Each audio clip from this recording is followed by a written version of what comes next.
When I was 5, my best friend was a sweet old lady, but the problem is, no one else could see her. When I was a kid, around 5 years old, I had what everyone thought was an imaginary friend. I called her the sweet old lady. She was kind, gentle, and always wore this big red coat that looked way too warm for summer. I talked to her for hours, about my toys, my drawings, my dreams. My parents thought it was adorable. You know how little kids are, big imagination, harmless fun. But one evening at dinner, my mom asked, "So, what does your friend look like?" I didn't even hesitate. I said, "She's really short, has curly gray hair, and she always wears a big red coat with shiny buttons." The room went completely silent. Everyone just stared at me like I'd said something impossible. I remember my mom's fork clinking against her plate.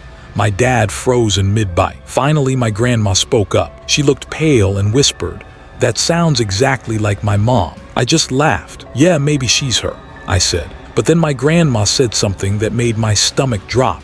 Her mom, my great-grandma, had passed away long before I was born. And the weirdest part, they'd never shown me pictures of her.